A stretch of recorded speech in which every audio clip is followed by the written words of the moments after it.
तो वो मतलब कि रेशियो एक बनता है ना। हाँ, रेशियो आप देखिए अपने परिवेश, अपने यहाँ के जैसे वेस्ट यूपी में जो गाय होती हैं वहाँ सूखा चारा खाती हैं, वहाँ चारा अबंडेंट में होता है, वहाँ के खान पान का तरीका अलग होता है। ईस्ट यूपी में अलग तरीके से गायों को रखा जाता है। तो हर जगह का अपना एक सिस्टम होता है और उस सिस्टम के हिसाब से ही हमको अपनी डेयरी का संचालन करना चाहिए। और अगर आपको अपने डेयरी को रन करना है और उसको मैंने तो जब मेरी डेयरी खुली थी उस समय योजना चल रही थी तो आसपास में करीब 85 डेयरी खुली, लेकिन आज की डेट में मुझे लगता है कि 4 ही 5 बची हैं, बाकी सब बंद हो गई हैं। उसका कारण ये था कि उन लोगों ने अपने प्रोडक्ट का कमर्शियलाइजेशन नहीं किया। तो किसानों को इस बात पे ध्यान देना चाहिए कि अगर उनका प्रोडक्ट है, अगर वो अच्छे मार्जिन पे नहीं बेचेंगे तो फिर उनकी डेयरी बहुत दिन तक नहीं सर्वाइव कर पाएगी। हमें भी शुरू में दिक्कतें हुई थी दूध बेचने में, जब हम अपने यहाँ 10-12 लीटर दूध या 20-25-50 लीटर दूध जो हमारा बच जाता था उसको लेके हम दुकानों के पास जाते थे तो वो औने पौने दाम में हम बेच के आते थे, क्योंकि उसके ख़राब होने का चक्कर होता था। लेकिन अब हम चूँकि अपना खुद का हमने एक सिस्टम बना लिया, हमने अपनी खुद की मिठाई की दुकान खोल ली, तो 95% दूध हम लोग खुद ही कंज्यूम कर लेते हैं।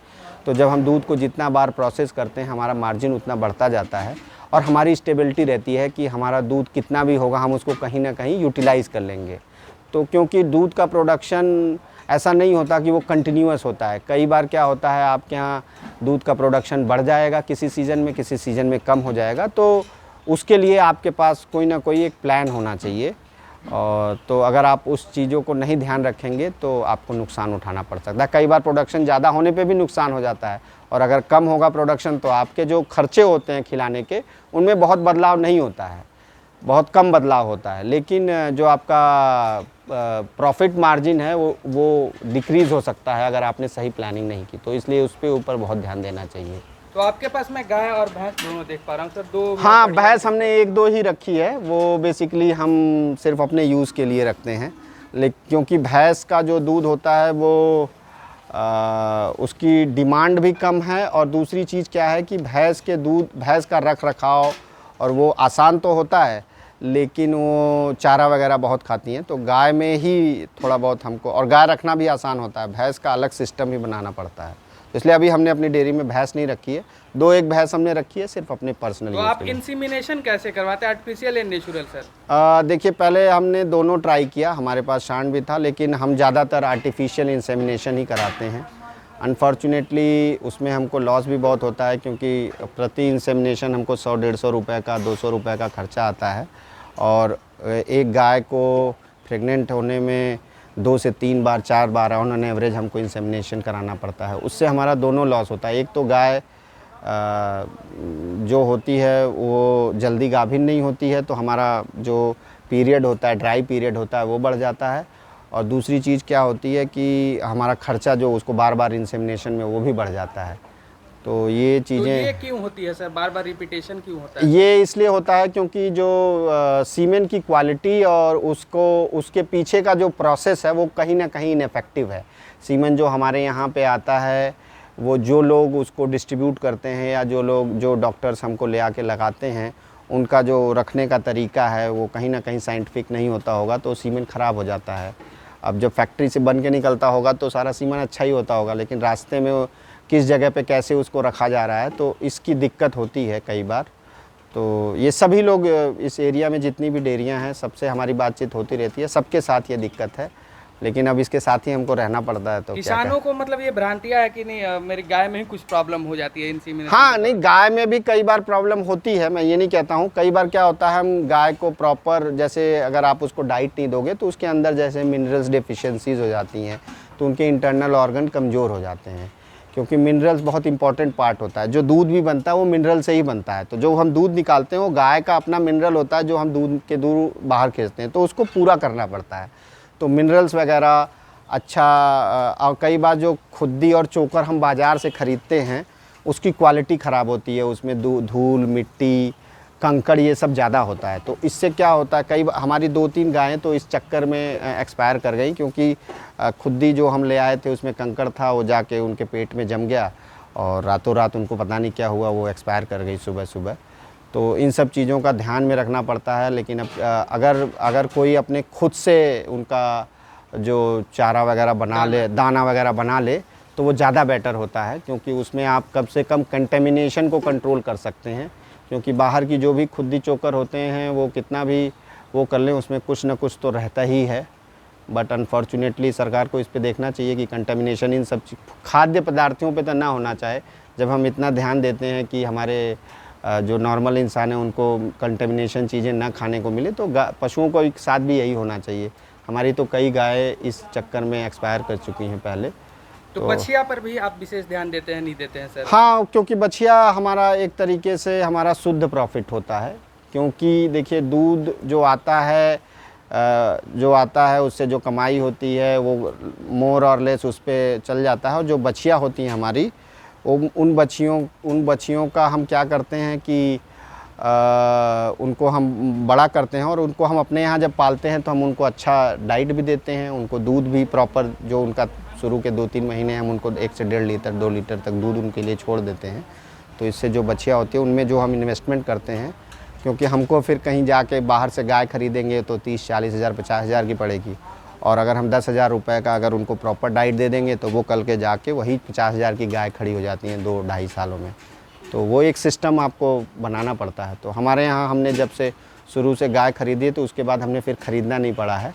हमने उन्हीं बच्चियों को तैयार किया है, जो हमको अच्छा लगा कि हमारे हिसाब से उनको हमने रोका है, बाकी हमने फिर सेल आउट कर दिया है। तो एक बछिया को तैयार करने में कितना खर्च आ जाता होगा सर? अगर 10 से 15 हज़ार रुपये ऑन एन एवरेज एक बच्चे, एवरेज 10 से 15 हज़ार रुपये हाँ खर्चा। एक दिन का अगर खर्च देखेंगे तो कितना हो जाता है उनको खाने खिलाने का, शुरुआत से लेकर? देखिए ज़्यादातर तो शुरू में क्या होता है कि जैसे जो हमारी नॉर्मल गाय खाती हैं उनका जो बचा हुआ होता है वही हम डाल देते हैं, ठीक है। जो वो छोड़ देती हैं नाद में उसको इकट्ठा करते हैं, उन बच्चियों को डाल देते हैं।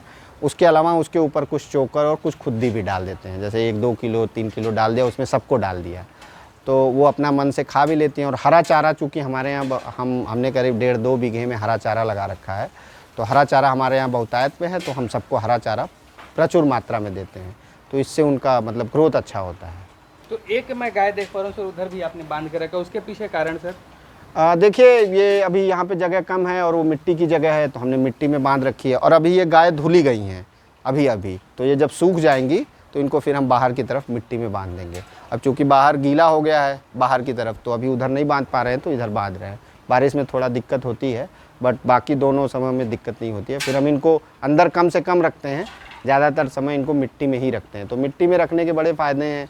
एक तो इनको खुर की बीमारी नहीं होती है, दूसरे इनका जो थनैली वगैरह का जो रोग होता है वो कम होता है। तो नए पशुपालक भाई के लिए आप क्या संदेश देना चाहेंगे सर? हम यही देना चाहेंगे कि आपको अपने सबसे पहले कोई भी इस तरीके का कोई भी बिज़नेस करने से पहले आपको अपने एरिया का स्टडी करना चाहिए, और आपको देखना चाहिए कि आप वहाँ पे दूध का या दूध को प्रोसेस करके कितना मार्जिन कमा सकते हो पर लीटर पे। अगर वो मार्जिन आपका कम है तो आप उस एरिया में काम ना करें, क्योंकि इन द एंड सस्टेनेबिलिटी बहुत इंपॉर्टेंट होती है। हम जब प्रॉफिट कैलकुलेट करते हैं तो हम जब ब्याज के समय का प्रॉफिट कैलकुलेट करते हैं, हम वो बाद के 6 महीने जब हमें स्ट्रगल करना होगा उसके बारे में ध्यान नहीं दे पाते हैं। लेकिन वही सबसे क्रिटिकल समय होता है, क्योंकि उस समय आप अपने प्रॉफिट में से गायों को खिला रहे होते हैं, तो वो समय का ध्यान देना बहुत ज़रूरी होता है। मतलब अभी आगे जो समय है उसको नहीं, आने वाले समय को हाँ, ध्यान में देना होता है। आपको सिर्फ ये नहीं सोचना है कि अभी तो 20 लीटर दे रही है तो चलो मुझे 10 लीटर का प्रॉफिट हो रहा है, लेकिन जब वो 8 लीटर देगी तो आपको फिर उसको 3-4 लीटर का पैसा जो है आपको उसको खिलाने में यूज़ करना पड़ेगा, तो उसके बारे में भी ध्यान देना चाहिए। तो फिर यहाँ पे मतलब बछिया सिर्फ आपके पास है या क्या है सर? हाँ, ये सब बछिया वगैरह हैं जो तो छोटे। यहाँ पे तैयार गाय आपने बछिया भी रखी है? हाँ, कुछ बछिया कुछ जो नॉन प्रेग्नेंट होती हैं उनको हम एक तरफ रखते हैं ताकि एक सेग्रीगेशन बना रहे। तो हमने पूरा मतलब जगह का पूरा इस्तेमाल कर रखा है। हमने सोचा था इसको बढ़ाएंगे, लेकिन अभी हम बढ़ा नहीं रहे हैं। हम 100 गायों तक ले जाने का हमारे पास प्रोविज़न था, बट अब धीमे धीमे अभी देखते हैं, अभी बढ़ाएंगे। अभी होल्ड कर रखा है हमने, क्योंकि इतने में जी हाँ, इतनी सारी सर जानकारी आपने हमारे दर्शकों को दी, इसके लिए बहुत बहुत धन्यवाद। हाँ, मैं इसमें एक चीज़ और कहना चाहूँगा कि जैसे हमने अपने गोबर का निस्तारण जो है डेयरी के पास नहीं कर रखा है। हमने गोबर उठा के हम कहीं दूर फेंकते हैं, इसका बहुत ध्यान देना चाहिए, क्योंकि माहौल जो है वो अच्छा बनाने के लिए गोबर और मूत्र का निस्तारण बहुत ज़रूरी है। नहीं तो यहाँ जहरीली गैसें निकलती हैं, वो आपको रहने वाले आसपास के लोगों को भी और जो आपके जानवर हैं उनको भी अनकंफर्टेबल करती हैं, तो इसका ध्यान देना चाहिए। इसके अलावा गोबर की बहुत सारे तरीके हैं उनको यूज़ करने का, जैसे हम लोग वो बनाते हैं, वर्मी कंपोस्ट खाद बनाते हैं। हमने केचुए खरीद रखे हैं और किनारे किनारे आप देखेंगे तो हमने बाड़े बना रखे हैं। अभी तो कि बरसात की वजह से थोड़ी इसमें घास उगाई है, ये सब गोबर हमने किनारे किनारे डाल के हम इसके अंदर केचुए डाल देते हैं, तो ये कुछ दिनों में वर्मी कंपोस्ट तैयार हो जाता है। तो फिर वर्मी कंपोस्ट किस रेट से सेल आपका हो जाता है सर तब? हम देखिए अभी तो बहुत ज़्यादा उस पर नहीं, 10 से 15 रुपये, क्योंकि हमारा शहर के अंदर है तो हम 10 से 15 रुपये किलो के हिसाब से बेच देते हैं। यहीं से सेल करते हैं या? हाँ, यहीं से कर देते हैं, कुछ नर्सरी वाले आ जाते हैं वो ले जाते हैं। देखिए हमारी डेयरी के सक्सेसफुल होने का एक बहुत बड़ा कारण था कि हम शहर के लगभग बीचों बीच हैं, तो हमें सेलिंग करने में बहुत दिक्कत नहीं आई। हम जो प्रोडक्ट बना देते हैं वो सब बिक जाता है। और दूसरे हमने एक स्मार्ट इन्वेस्टमेंट भी किया कि हमने एक मिठाई की दुकान अच्छी खोल दी, और चूंकि दूध हमारे पास अपना खुद का था तो हमारे प्रोडक्ट की क्वालिटी बहुत अच्छी है, तो एक मार्केट में हमारे ब्रांड क्रिएट हो चुका है, और जिसकी वजह से लोग 10-10 किलोमीटर दूर तक, जो हमारा छेने का रसगुल्ला खा लेता है उसको कहीं और का रसगुल्ला नहीं पसंद में आता है, जो हमारे यहाँ की रसमलाई बन जाती है, क्योंकि वो हमारे खुद के दूध की है, उसमें कोई मिलावट नहीं है।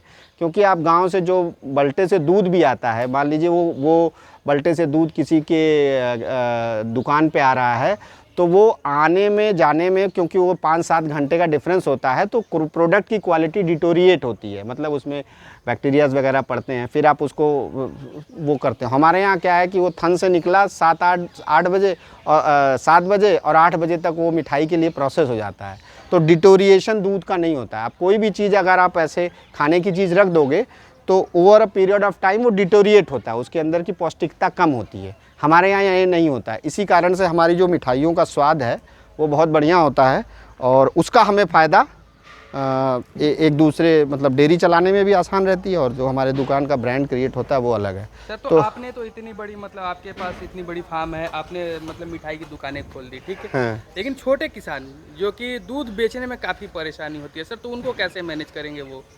हाँ, दूध देखिए, ये तो खैर आप ठीक कह रहे हैं कि हम लोग थोड़े लकी थे कि हम लोग अपना यहाँ पे शहर के नाते हम लोगों ने उसका पूरा उपयोग किया। अब छोटे किसान लोगों को भी देखना चाहिए कि आस पड़ोस में छोटे किसानों के लिए भी देखना चाहिए कि उनको आस पड़ोस में जो उनके दुकान वाले हैं उनसे कुछ सहयोग करें या कुछ ऐसा करें। वो लोग अपने, सबकी अपनी अलग परिस्थितियां होती हैं, मैं यहाँ से बैठ के उनको ये नहीं कह सकता कि ये सॉल्यूशन आपके यहाँ चल जाएगा। उनको खुद सोचना पड़ेगा इस बारे में कि वो कैसे अपने प्रोडक्ट को कमर्शियलाइजेशन कर सकते हैं। आज की डेट में अगर देखा जाए तो पानी का पैकेजिंग करके लोग 20 रुपये लीटर भेज देते हैं, और हमारे दूध का रेट 30 रुपये लीटर है गाँव में। तो ये बड़ा हास्यास्पद लगता है कि किसान इतनी मेहनत करके भी 30 रुपये लीटर बेच रहा है, और पानी जो होता है वो 20 रुपये लीटर बिक जाता है। तो ये कहीं ना कहीं हम लोगों को भी ये सोचना चाहिए कि हम लोग क्या खरीद रहे हैं, क्या नहीं खरीद रहे हैं। और आप अगर कहीं किसान, छोटा किसान जाता है दूध बेचने, तो उसको लोग गलत नज़र से भी देखते हैं कि आपने पानी मिलाया है। तो अगर कोई पानी मिला के भी दूध दे रहा है तो समझिए वो भगवान है। उसका कारण है क्योंकि आजकल लोग बहुत कुछ मिला देते हैं दूध को अच्छा बनाने में, लेकिन आप किसान की मेहनत नहीं देखते हैं। एक गाय आप अपने यहाँ पाल के देखिए कभी, जो लोग भी खरीदते हैं, मैं कस्टमर्स की बात कर रहा हूँ, कि एक गाय आप अपने यहाँ पाल के देखिए कि इसमें कितनी मेहनत होती है और कितनी साधना की ज़रूरत होती है। सुबह टाइम से उसको खाना खिलाना है, टाइम से दूध देना है, उसको छाँव में रखना है, उसको धूप में रखना है, उसका गोबर साफ़ करना है, उसका मूत्र साफ़ करना। कितनी मेहनत के बाद 1 लीटर या 2 लीटर या 10 लीटर दूध मिलता है। और उस दूध को ख़रीदने में जब कस्टमर ये बोल देता है किसी को कि भाई आपने पानी मिलाया, आपने ये किया है, तो उसकी मेहनत पूरी वेस्ट हो जाती है। तो कहीं ना कहीं ख़रीदने वालों को भी ये ध्यान देना चाहिए कि दूध बनाने का जो प्रोसेस है वो बहुत टफ़ है, मेहनत वाला प्रोसेस है। लेकिन हाँ, किसानों को भी थोड़ा स्मार्ट बनना पड़ेगा, उन्हें अपनी प्रोडक्ट की क्वालिटी पे भरोसा करना चाहिए। जब मैं यहाँ आज़मगढ़ में आया था तो उस समय दूध का रेट 40 रुपये था। मैंने अपनी डेयरी का रेट 50 रुपये रखा। मैंने कहा मैं 50 रुपये से कम में नहीं बेचूँगा। और कुछ लोग आए शुरू में, उन्होंने 50 रुपये ख़रीदा। उसके बाद वो लोग 1-2 महीने बाद उनको महंगा लगा, वो दूसरी डेयरियों में चले गए। लेकिन 2 महीने बाद फिर वो वापस मेरे पास आए, क्योंकि मैंने अपनी क्वालिटी ख़राब नहीं की। मैंने ना उसमें पानी मिलाया, मैं सीधे थन से निकाल के दे देता था, मैं महंगा बेचता था। तो उनको भी कॉन्फिडेंस आया कि नहीं, यहाँ क्वालिटी अच्छी होती है। तो ये वैल्यू भी क्रिएट करना आपकी जिम्मेदारी है। अगर आप अपने बिजनेस में चोरी करोगे तो दूसरा आपकी चोरी पकड़ लेगा, तो वो आपके साथ एसोसिएट नहीं होगा। और आज की डेट में आजमगढ़ में सबसे महंगा दूध हम ही बेचते हैं। सारी डेयरियाँ कम पैसों में दूध बेचती हैं, लेकिन हम सबसे महंगा इसलिए बेच पाते हैं क्योंकि कहीं ना कहीं हमारे लोगों का एक विश्वास है कि नहीं, यहाँ प्रोडक्ट अच्छा पहले से फेथ बना के रखा हाँ है हाँ, वो फेथ बनाने में हमको 2-3 साल लगे, लेकिन ये है कि लोगों का फेथ है कि हमारे पास कोई चीज़ वेस्ट नहीं होती है। हम तो अपने गोबर को भी जैसे उपले में कन्वर्ट कर देते हैं, और ये उपला हमारे यहाँ देखिए कि कई हज़ार उपले बना रखे हैं हमने। इसका भी एक सिस्टम बना रखा है हमने, ये भी बिक जाता है 2 रुपये 3 रुपये के हिसाब से। तो एक जलावन के भी काम में आप हाँ हाँ, हमारे यहाँ तो जैसे जो यूज़ होता है वो होता ही है, जैसे धुइयट करने में, मच्छर वगैरह भगाने के लिए हम लोग शाम को करते हैं, लेकिन इसका भी उपयोग तो आपको कहीं ना कहीं चीज़ों को प्रोसेस करना पड़ता है। गोबर की खाद है, हमने उसमें केचुए डाल रखे हैं, तो वो खाद जब होती है तो हम उसको 1500-2000 रुपये टाली के हिसाब से बेच देते हैं। तो आपको हर चीज़ का उपयोग करना पड़ेगा। बहुत सारे सिस्टम है जिसमें आप गोबर गैस का संचालन कर सकते हैं। हमने भी सोचा है, लेकिन अभी किया नहीं है क्योंकि हम बाकी चीज़ों पे अभी फोकस कर रहे हैं, इसलिए देखेंगे अभी फ्यूचर तो ये में। जो खुला में रहने वाला जगह है सर, हाँ। मिट्टी का आपने बनाया, तो ये अभी इसका एरिया कितना होगा? अरे ये भी बहुत है, ये करीब आप समझिए कि 4000 स्क्वायर फीट, 5-6 हज़ार स्क्वायर फीट के बराबर होगा चारों तरफ। अगर आप चारों देखेंगे तरफ 6000। बीच में हमारा कंक्रीट है और उसके चारों तरफ हमने सारा मिट्टी का कर रखा है, और उसी शेड को हमने आगे कर रखा है। तो इससे क्या हमारी कॉस्टिंग भी कम हो गई है। अगर हम हर अलग अलग शेड बनाएंगे तो दिक्कत आएगी, तो हमने उसी शेड को एक्सटेंड कर रखा है, और ये सारा नीचे जो है हमने मिट्टी का एरिया डाल रखा है, और गायों को यहाँ बांध देते हैं। तो इस हाइट, ये हाइट अभी कितनी होगी सर? अरे ये हाइट भी करीब 12 फुट से ऊपर है, 13 फुट है हाइट। हम पूरा रखते हैं ताकि जो गैस है वो ऊपर जाए और फिर वापस हमारी नाक में या हमें अफेक्ट ना करें। वो ऊपर रहेंगी, ऊपर से फिर ऊपर चली जाती हैं। बहुत बहुत धन्यवाद सर, इतनी सारी जानकारी आपने अरे हमारा